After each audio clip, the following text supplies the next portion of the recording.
Good night, good night, good night. Good night, everybody. Welcome, welcome, welcome.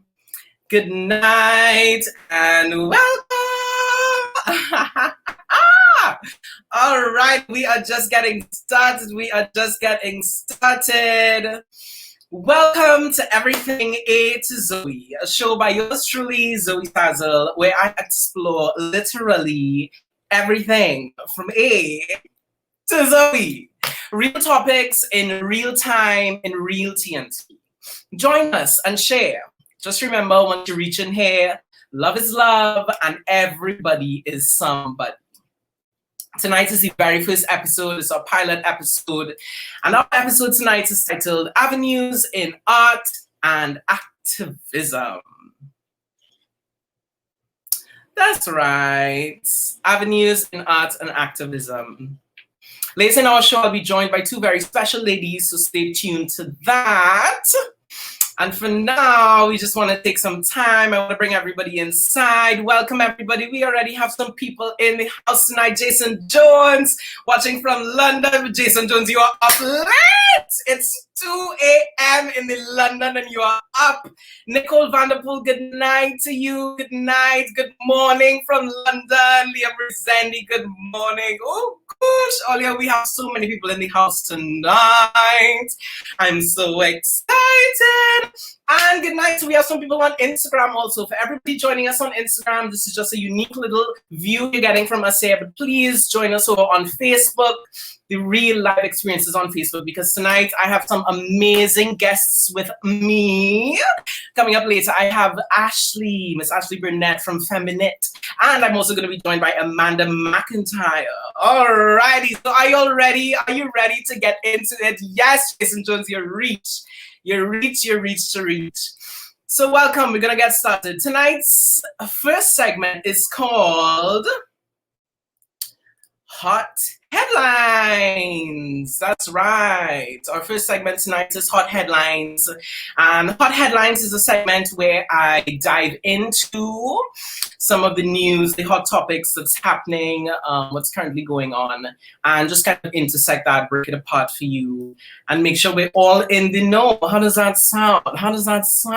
Let me see what's going on here. Okay, cool.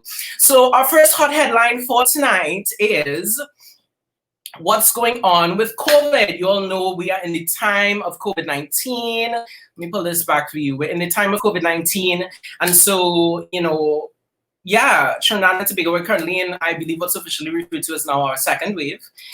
Things are a lot more dynamic, a lot more unique in terms of the challenges that are being presented. And it's real. It's real. If you did not think it was real before, it's definitely real now. Our first wave was uniquely mild, but our second wave is in full swing. And so, yeah, if we just take a look at what's going on here, we see the total number of active cases is currently 2,113. This is the very latest Ministry of Health media release from today, September 11th. This was released about 2 hours ago. Our number of deaths, our total deaths have now come up to 50 persons. And the number of persons discharged is, my apologies, the number of persons discharged is up to 762. Right, so we see that we do still have, a total number of active cases of 2,013, and that's really a reminder that it's serious. If we thought before that things were not really that serious, we know that it's serious, and not only that, it's important that we take it seriously. It's important that each of us take our own little, take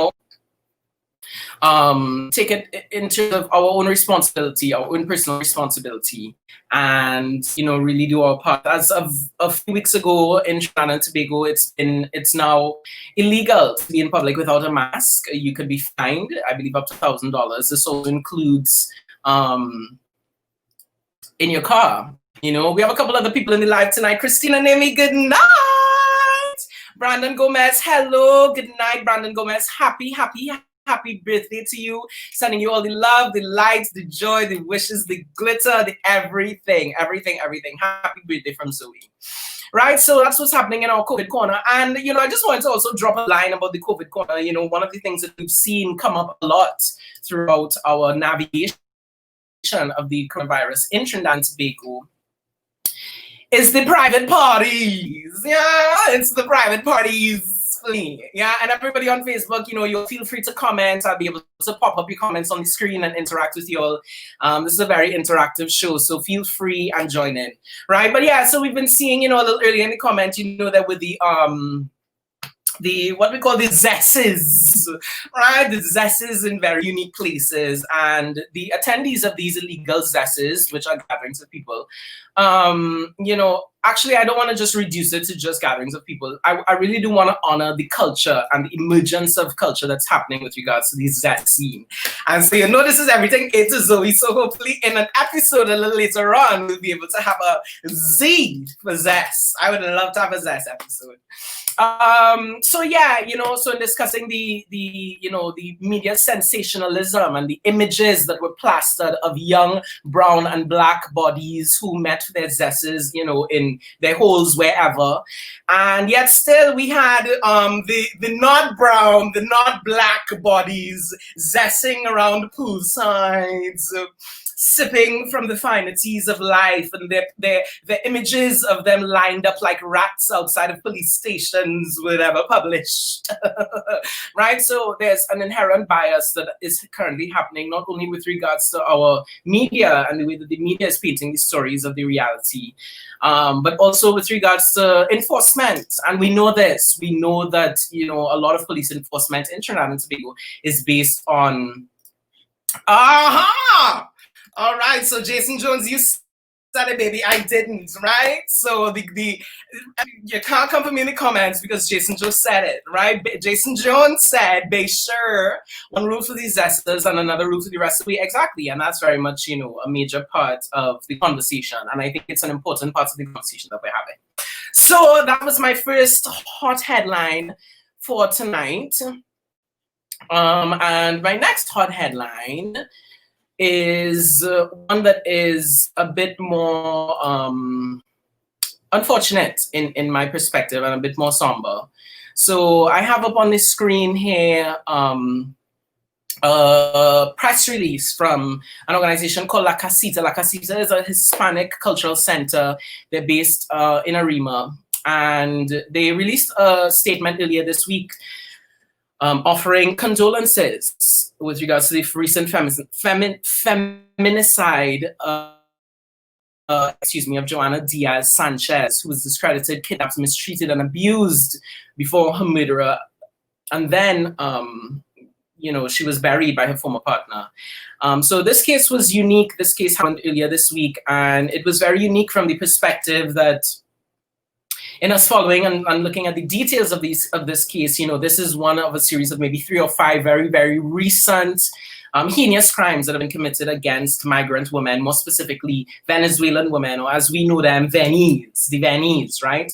A part of, what we're exploring on this show is really making sure that our language is accessible. So we're talking about the Venese, which are Venezuelan women, migrant women. And I believe that the display of heinous violence. And in this case in particular, this was this woman's partner, it was her lover, it was somebody that she turned to for solace, which it frequently is. But also another thing that was disturbing was the police actually came. The police came to the crime scene. They were outside, they heard the noise that was going on, they heard screams for help, and they literally denied justice. Justice was denied, and so I think that that's something very interesting happening right now that I don't want it to just fly by. I think it's definitely one of the headlines that we need to keep on the forefront. What's happening to our migrant women, and as I said, specifically our Venezuelan women, is very important. And the displays of violence and heinous crimes, really, crimes against humanity, crimes of passion against humanity. It's enough for me. Yeah, it's enough for me. And we're gonna chat a bit more about that a little later on. In my last hot headline for tonight, oh gosh, I have something so cute for y'all. So one of my last things I wanted to wrap up with my hot headline section was something cute, funny, quirky, so cute. And on Instagram this week, I found this little toddler. His name is Kid. Let's look at Kid. Kid is cooking with Granny. undo it, and then you can throw it in. No Kid eating is the cooking butter, with though, Granny. okay? Okay. Don't eat any butter, Kid. Good job, Kate. Kate, we have tons of butter. No eating the butter, Kid. Okay, ready? What is this? Sugar? Sugar, yeah. Okay, Sugar. Right.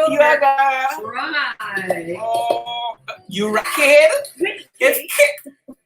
Did you see Kid reach in there for a full handful? Kid was nice. After the sugar. Ooh, Kid went in for that butter.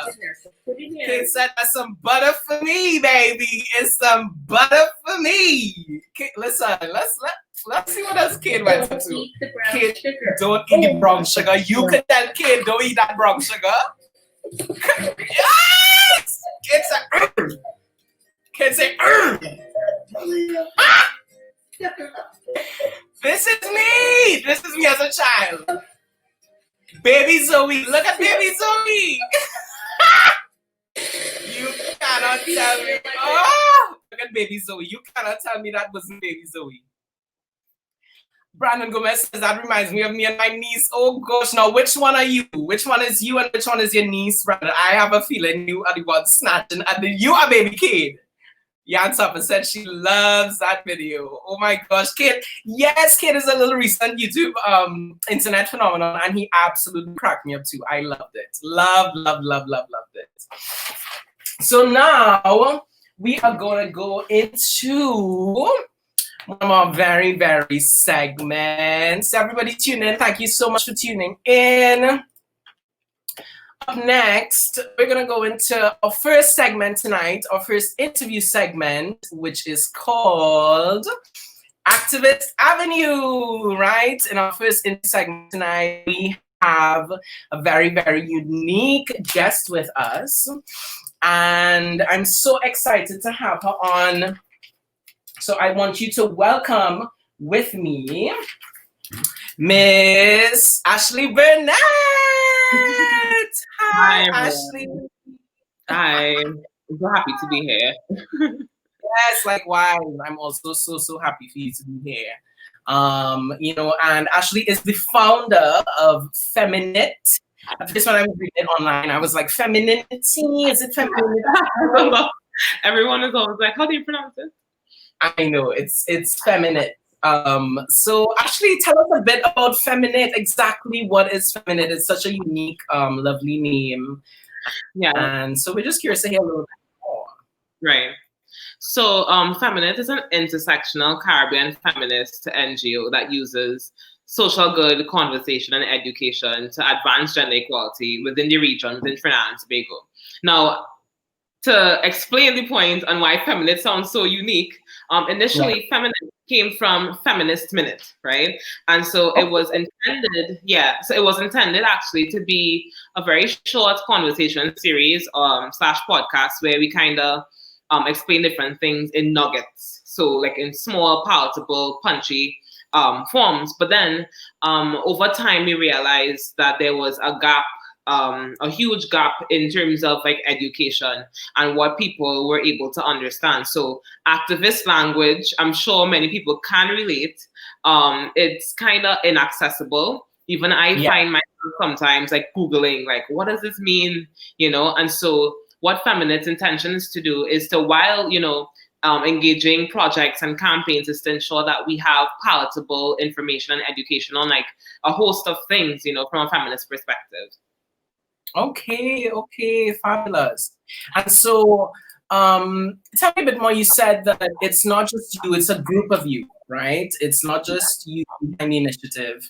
It's I hear the entire team. So tell me a bit in terms of not just about the team, but you know, and actually maybe before we get to the team, sorry, I kind of jumped ahead. I want to know, how has it been getting started? You know, I have a scream something we'll come to a little bit later, but for now, you know, how is it getting started, starting such an organization here, the conversations that we're existing, and how you found, you know, navigating that? How's that been? Yeah, it's been a very interesting experience. I think all of us can relate how the activist circle is in Trinidad and Tobago. It's a very strange one. There's a kind of ownership sometimes that you see on particular issues and particular spaces. And so it's been very, very interesting. But how like I was able to gather a team. So this came in my mind back in like January. And then my partner, I would have told her about it. And she's like, okay, cool. Let's do that. And, you know, we started like for a couple months up until say about March, April. And we realized that, you know, a lot of things were happening and it was impossible to really carry this load or this work, you know, with just the two of us. So we ended up recruiting a team. And so the lovely graphics that you would see from Feminite is done by Jala Ramasa. And, you know, we have Latifia Edwards and Alyssa Bartholomew who are on the team. And so we try, like everyone is responsible for like a different, you know, task within Feminite to make Feminite what it is. But it's been a really, really interesting thing. What I've found to be very valuable is collaboration with like-minded individuals, you know, persons who doing the activist work because it's needed. Exactly. Yeah, and because it gives you a kind of, you know, a savior complex and, you know, tickets to fly out and things to go to whatever conference, you know.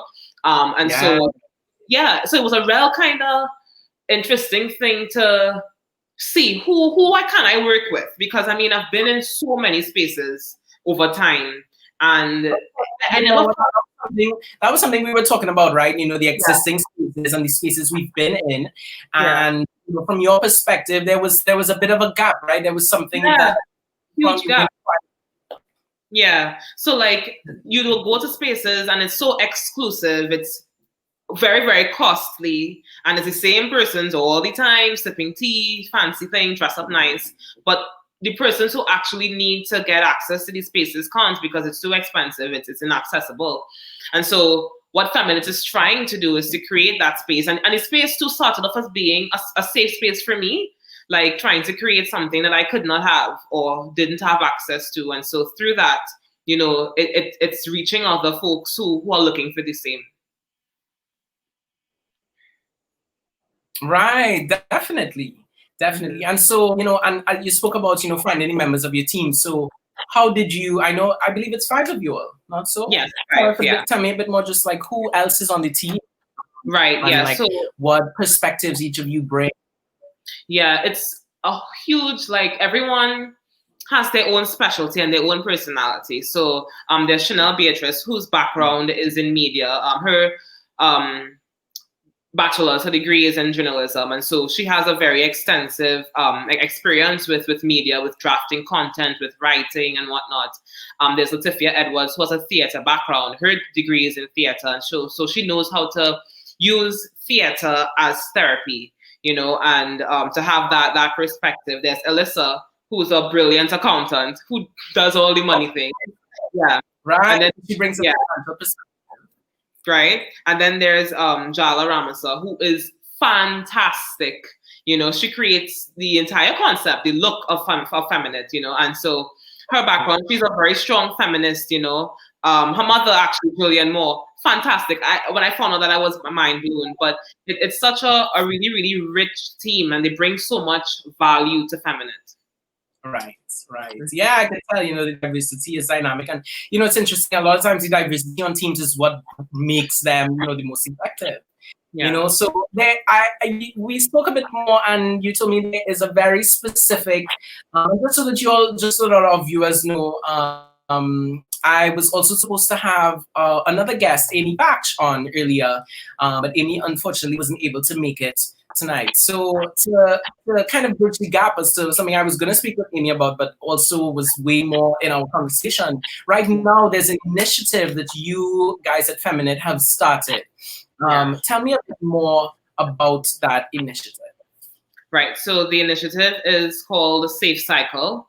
And Safe Cycle is an ending period poverty campaign where we're trying to reach or target 100 persons who menstruate to be able to provide them with the tools, the resources, and the education. So we partnered with the Lily Pads Project, which is founded by Amy Lee Batch. There's Sophia Alexander from Caribbean Feminist, and of course the lovely Shalini Bahadur, who's an MPhil candidate at IGDS. And so Yeah. So Safe Cycle is divided into 3 phases, and the first phase is the educational campaign, where we have Twitter chats, which concluded. We had Twitter chat like last week, and using our social media platforms to disseminate information about period poverty, different types of period, and all of that stuff. And then the second phase, which is kind of like the main thing, is where we get the 100 young persons and we create period kits. We're going to include their reusable pads, sanitary napkins, the ones that you use once, tampons, painkillers, and a host of other things. We're trying to get some period cups in there once, funding and money allows it, so that persons can actually have a range of different products they can use to find, their comfort.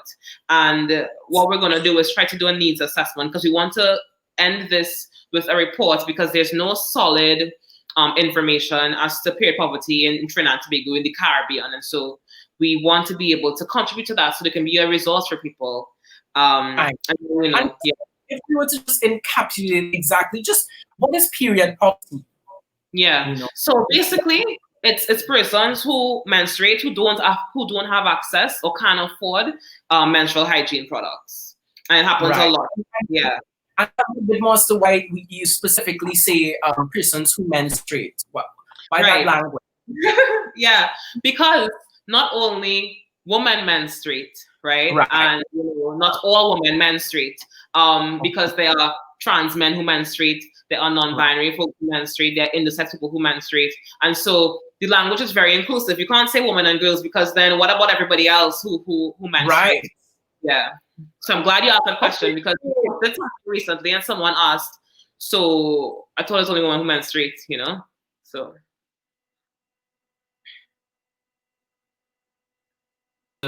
Just kind of make that distinction, because I think, especially in conversations around menstruation and around, these things, it's important that our language is inclusive of everyone. So Ashlee, just give us a final cap of how people can get in touch with you. Yes. And so you can send an email at feminate@gmail.com, or you can contact me via WhatsApp, iMessage, Telegram, anything, at 735-9828, and it's running across the screen there, so you can see it. Yeah, definitely. All right, Ashlee, don't go too far, because I'm going to bring you back a little later on the show. But this concludes our chat. Thank you so much for joining me in this segment called Activist Avenue with Ashlee Burnett, founder of Feminate. Right, and so just to bring you guys back, just to touch with where are we? We're here, yes, right? This is the pilot episode, Avenues of Art and Activism. So that was just a quick chat we had there with Ashlee Burnett, founder of Feminate, and one of the main things coming out of that was the Safe Cycle campaign, Safe Cycle project aimed at really tackling period poverty. Right, so great chat there by Ashlee, and one of the aims of this show is we're going to repackage all of our tiny segments into, bite-sized interview clips that we will repost, so you guys can get that content going. All right, moving smoothly along. My producer's looking at me. She's saying, girl, what's going on with the time? Girl, what about the time? Let me check in with Facebook Land. How are y'all doing? Actually, Alicia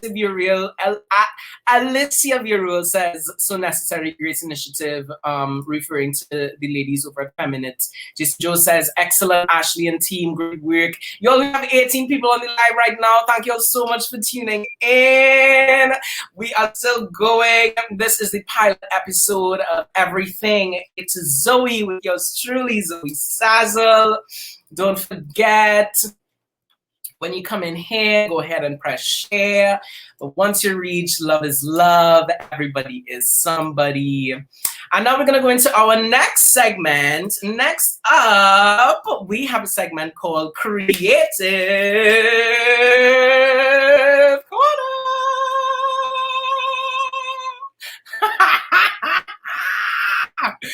Oh yes! How you like that creative corner? You all know that by the time we reach episode 2, episode 3, I'm gonna create some cute little jingles. Y'all know that we just started, right? This is literally our first episode. literally our first episode. So I want to jump right into my Creative Corner interview with none other than the fabulous, the immaculate.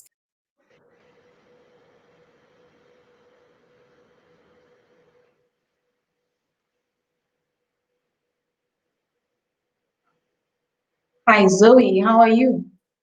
I'm good. How are you doing?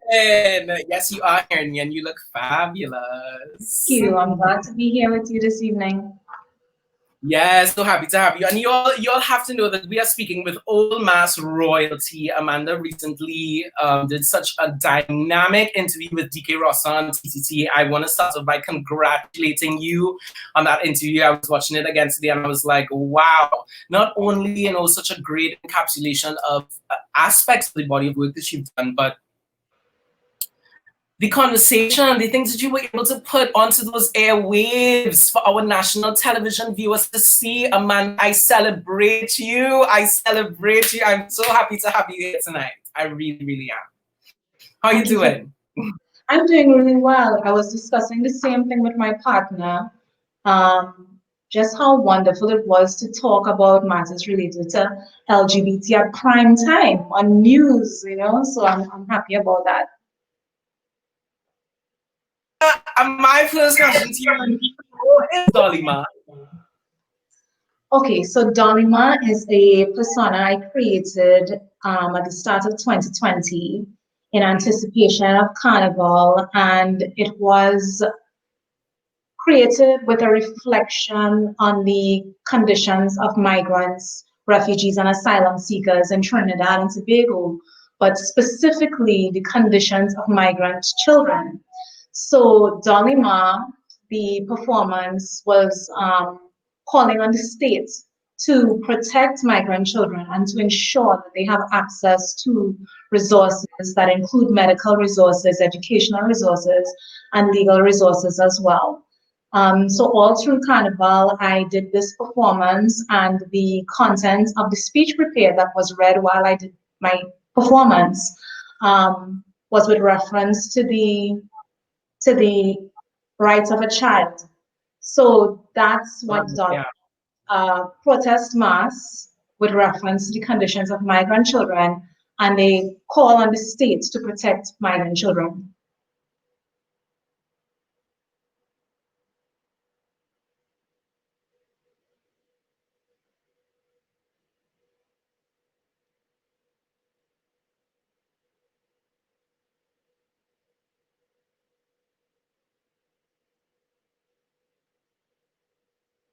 Energy, right? Carnival come along with a specific energy, it's an air, So how was that first time? The first time of presenting Dolly Ma, you mean? Yes. Yeah. Right.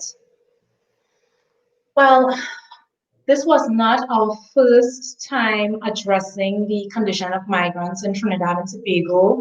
The first time we did it was last year. Last year we did representing every creed and race that welcomed foreigners to the islands. And this year, the first presentation of Dolly Ma was at the traditional mass competition that takes place annually at the Adam Smith Square in Port of Spain. And on the first night, the reception was just so great. And for a long time afterwards, people continued writing to me about it. And further to the presentation at the Adam Smith Square, we did the both days of Carnival and follow up to that afterwards, because I was performing along with Mogoso Moko.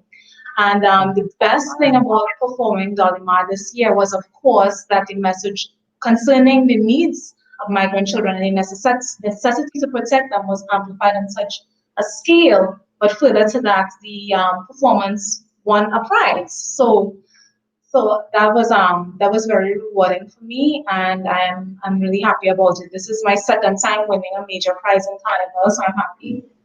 Hey, good work. Right, I am very happy myself, and congratulations to you.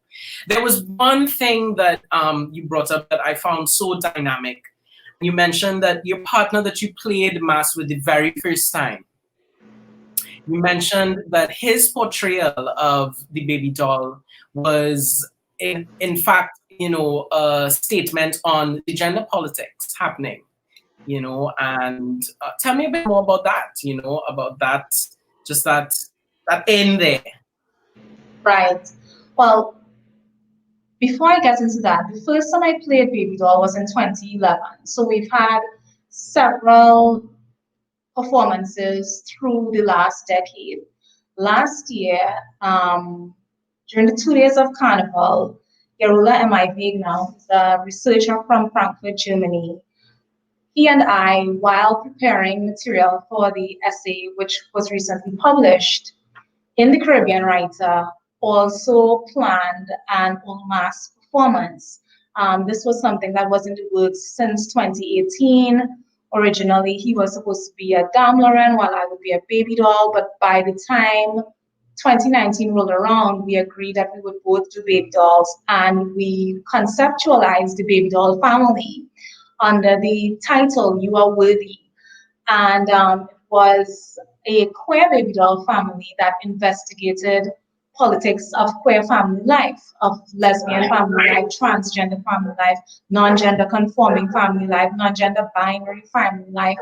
So all of these spectrum of identity within family. Yes. Mm-hmm.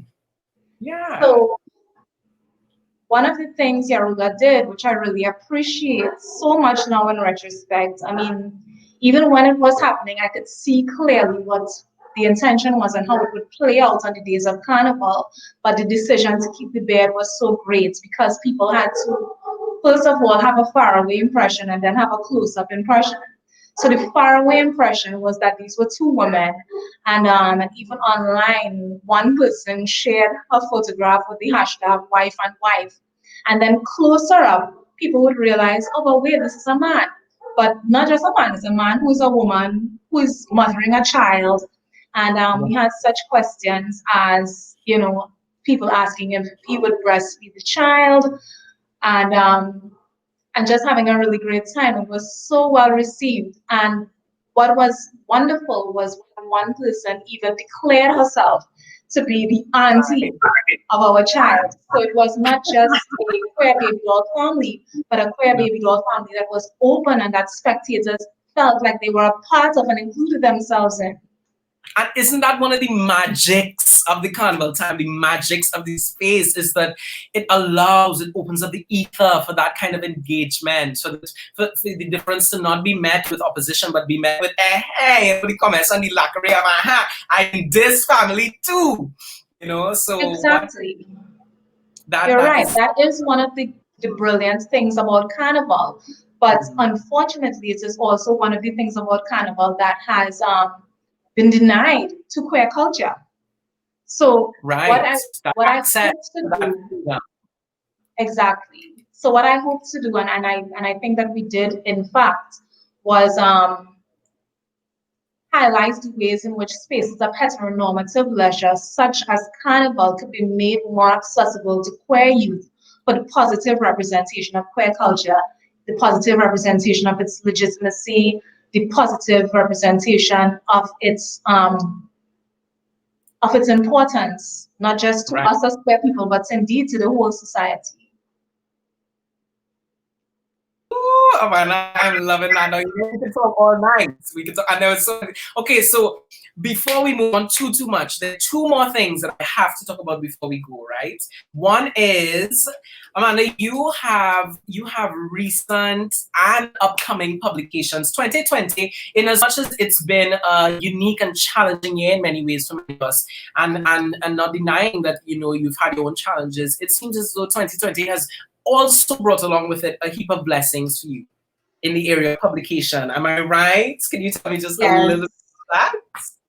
This was a really wonderful year for me in terms of publication. And you see, one of the major challenges of the lockdown period for many people was that they had to stay indoors. But, for people who are accustomed working from home, who are accustomed, being away from the crowd, work just continued as normal, and for me that was the case. So recently I published, along with Yarula, who co-authored the essay for the Caribbean Writer, Queer Baby Doll Family in Trinidad and Tobago's Carnival, and earlier in the year I published for the first time with Caribbean Literary Journal, and that publication was so well received that when compiling work from their last 5 issues, they selected all of the best material to put forward to another publication, and that work was selected as well. So it's one of the things in the pipeline right now. And so further to the Caribbean writer, also upcoming is a publication with the Journal of West Indian Literature, as well as a publication with Tooth Moon Cultural Studies Journal that is produced by the University of the West Indies. So this was a great year. I'm happy about it. Right. Congratulations to you. I know we plan to go a bit more into publications, but I still want to kind of just keep things a little tight. And so one of the last things I do, so we're gonna have to come back to the publication, right? Because there was one in particular. Let's just go for it. There was one publication in particular which I believe you told me that you're now updating to be featured in the UE publication coming up. It's an essay. Yes. Well, the University of the West Indies is hosting its 2020 literary conference at the end of this month. And I have updated Migration, Myths and Mass, which I presented last year at the Rex Netherford Arts Conference in Jamaica.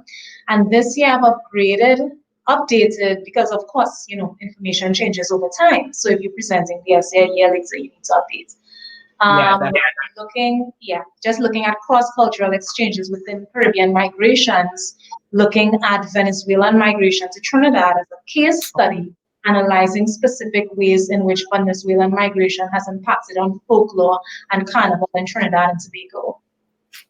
Right, fabulous. So that's definitely something we're going to need to take a little more time just to chat about the next time we have a chat. Because there's one last thing that I really, really want to chat about. You do a great podcast with Miss Abeo Jackson, I believe, and it's called Rock the Boat, not so?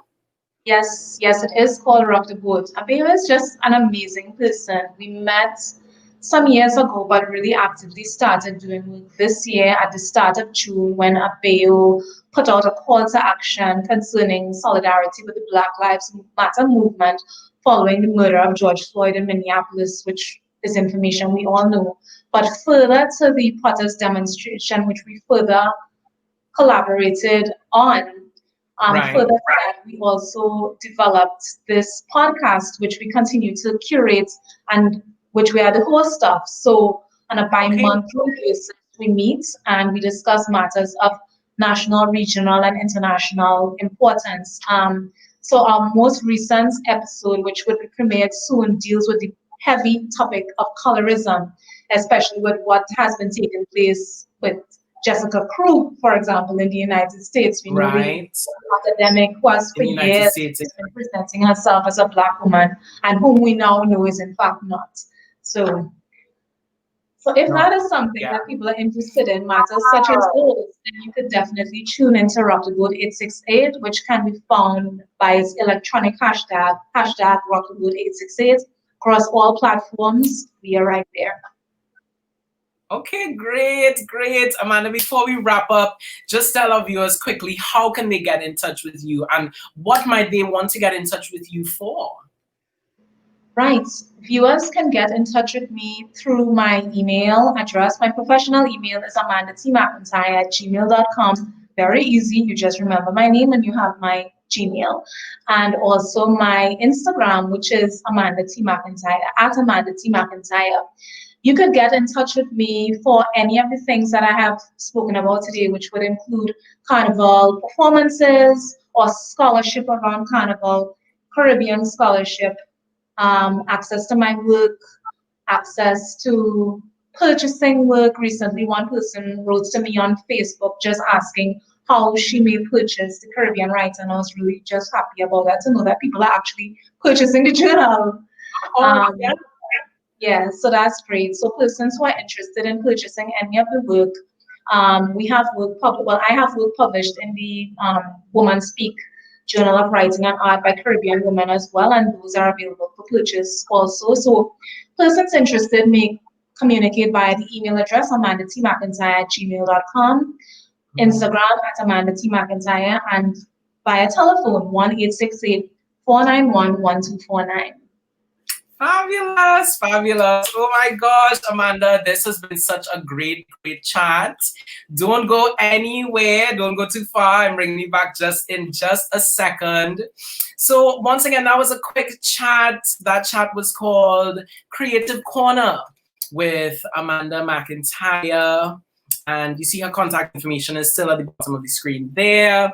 If you want to reach out to her for anything, you know, and I see Jason Jones is asking, so if I'm bringing a baby doll mask next year, well, Hannah, Amanda and I have some things to chat about even further, right? But we'll just leave it at that for tonight. How does that sound? How does that sound?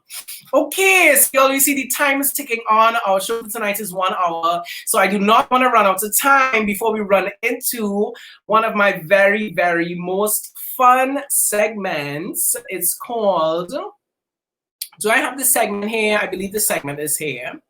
It's called, so this is our hot headlines tack back, right? And this is where I bring in everybody else. Welcome, everybody. All right. Hi. We have Amanda and we have Ashlee. So this segment is called Hot Headlines Tack Back. And I just wanted to take a couple seconds and just tack back our hot headlines, more specifically the headline which, you know, kind of outlined the such inhumane treatment and violence against Venezuelan women, and just to get your perspective. Each of you come from such unique perspectives, and it's so valid to have different perspective, especially with regards to matters dealing with women, migrant women, and people of the feminine experience. So I'm curious, you know, in just kind of revisiting what happened earlier this week, and we know that this latest incident is not, unfortunately, it's not the only incident of violence against our Venezuelan migrant women.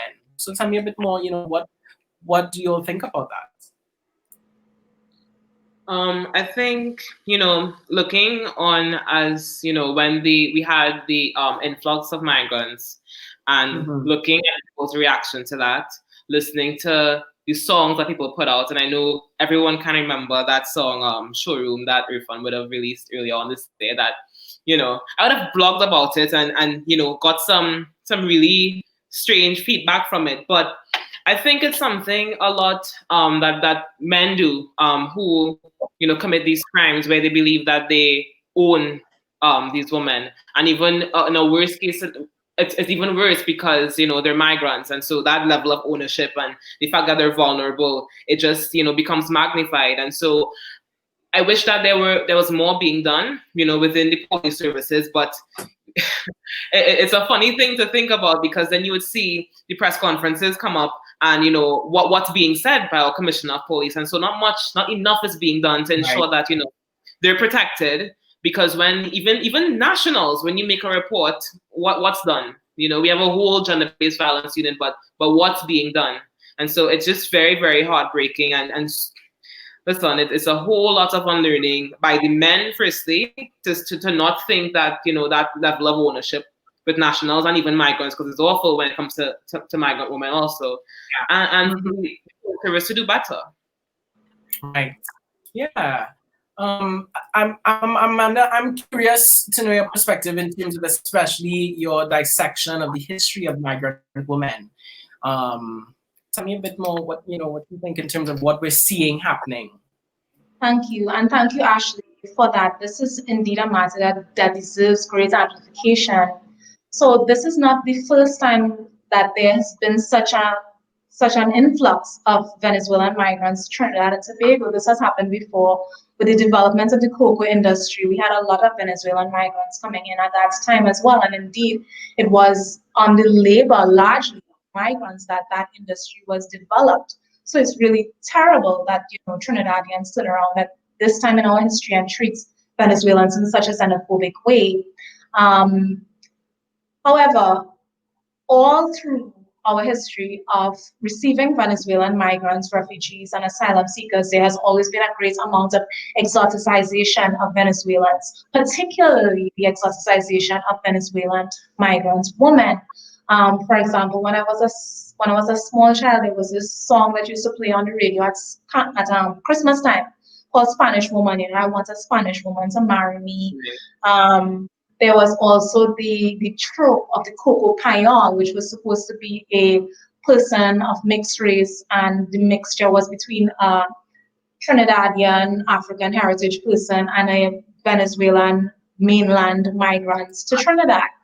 So the Coco Payon trope was developed within literature, within popular culture, and is represented in art as well. In the last 3 years of receiving Venezuelan migrants and asylum seekers, there has been, of course, exoticization, but further to that, now a great amount of sensationalization as well, which we find in the newspapers. And the last set of murders of migrant women has received that with the media. So it is not only that these terrible things are happening in terms of how our population responds with violence, and a violence that shows just the ways in which this vulnerable demographic is thought of as being disposable, which relates to ideas of all women as being thought of as disposable. But in the aftermath of their heinous deaths, the media furthers this violence with epistemic violence by presenting their personal information in the newspapers, printing their photographs, and of course, this sensationalization in the media only activates further hatred from the public, because below these articles, we always see the comments, we do, etc., and it's really terrible. So it just highlights how much responsibility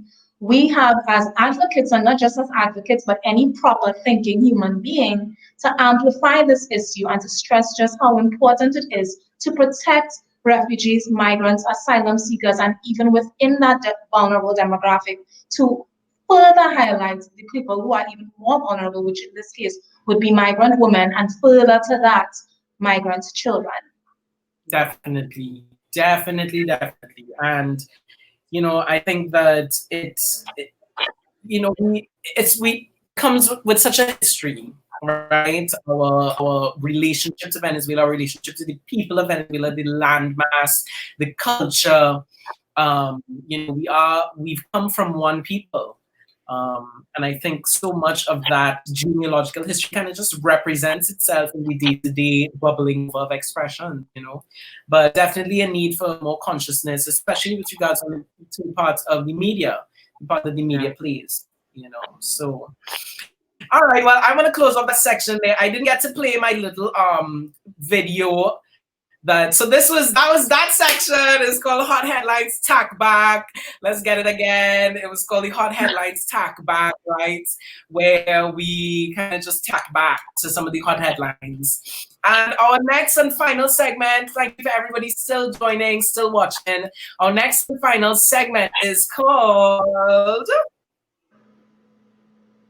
Games Go Bye-Bye. Games Go Bye-Bye is our final segment. And this game in particular is called I Dare You Not To.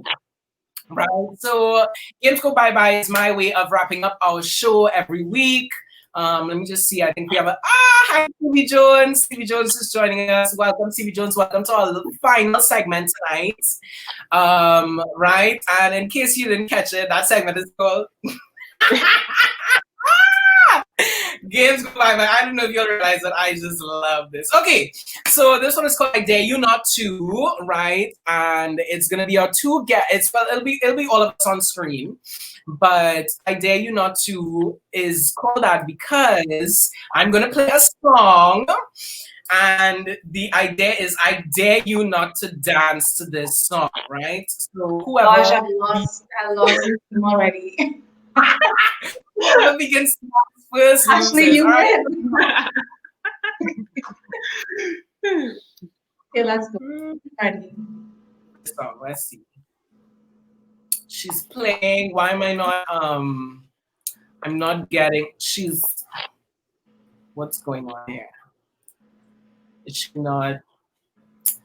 She's not working out. She's okay. She's being a little moody. That's all right. Let's hop over here to our second option. Y'all know we have a whole production. Production, can you get it up on production? There must be another way, right? Yeah, production's got it. Don't mind your yeah, production's got it. Yeah. There we go.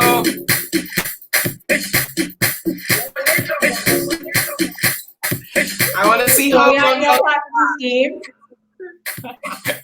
so yes, to see. So you're not supposed to move. Movement. You can move because it's my fire. Wait, don't worry.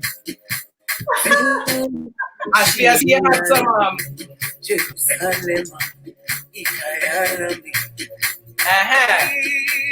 Ashlee's still going strong, okay?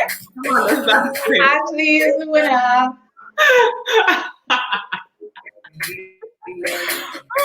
All right, okay, that was that first one. That was that first one. Okay, so this next one now, let's see. Let's see. Hey! Hey! Hey! This exact house that I'm in right now. Hey! Gosh, what a great song. I know, and what also what are you doing in the time of what a unique song. You know, I think also the discussions, the conversations that have been happening around the song to me really have been the victory. And I say victory because for me I do find it to be a victory. What do you all think? Just curious. Before I throw up this next one. I think even if they didn't intend for it to cause like any conversation, it did, and that's a good thing. Many people listened to it when streamed it, and you know it was a real necessary conversation to have, you know, especially in this time, the social climate. Whew. So yeah. I agree. What do you think, Amanda? Amazing. I'm always interested in any material that looks into private and public discourses around sex and sexuality. And this just went straight to the heart of that. I mean, of course, an immediate critique of it as well could just be the hypersexualization of Black women's bodies. Yeah. And the ways in which popular culture seems to use this as commodification. So that's an immediate critique, and I've only seen one person make the point, and definitely it is a point that should be made. But as a celebration, as an anthem of just personal agency, I think it's absolutely amazing. Yeah. Sometimes it's on a regular day, I just scream out, "Oh, it's in this house!" Yes. To hate myself, you know. Gosh. All right, this next one is really new, and I've been hearing it a lot today. Who's this? Shansia. This is Taurus Riley.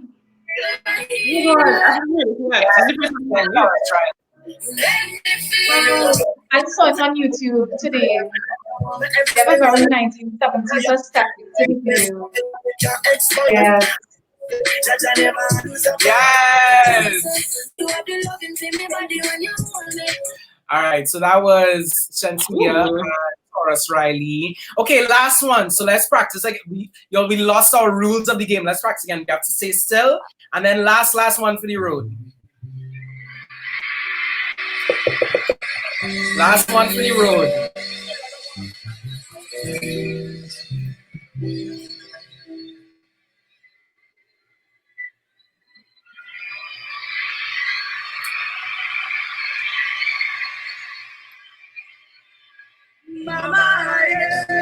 You're wicked, Zoe.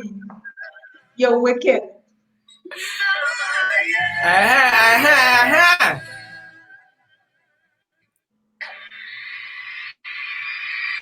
Hey! Hey!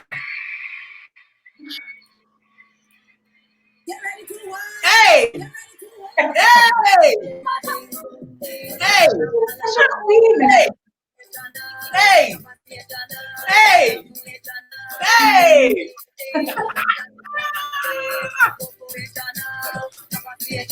Hey! Hey!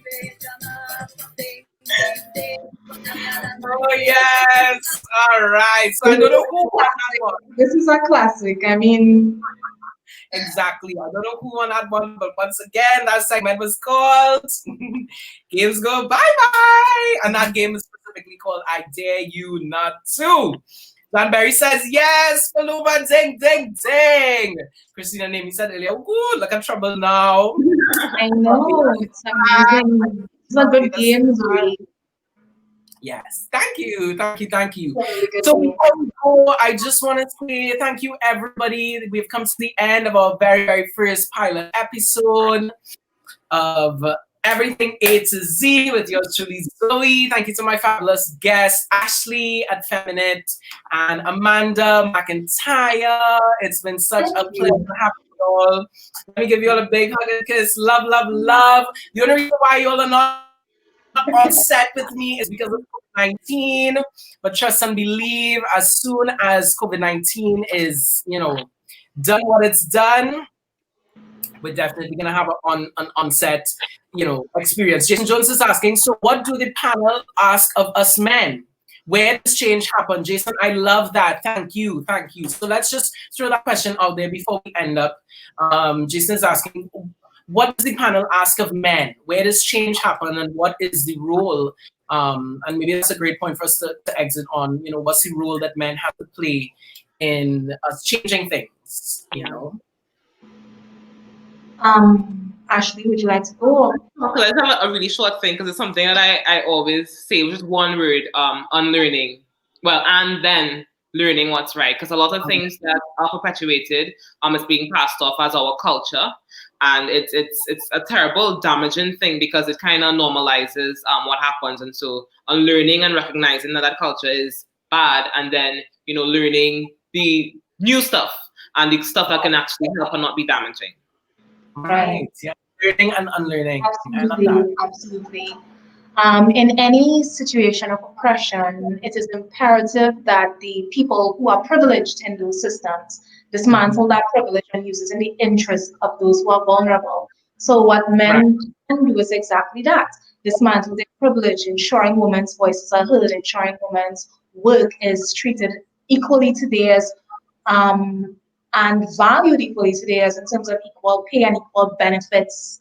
And this is not just for men, but because of intersectionality, and Ashlee would understand this very well, beyond just gender, to ensure that racial equality and equity is upheld, and class equality and equity upheld as well. So those are the ways in which men can not just enter this conversation, but enter this conversation in a valuable way that can enable some sort of sustainable change.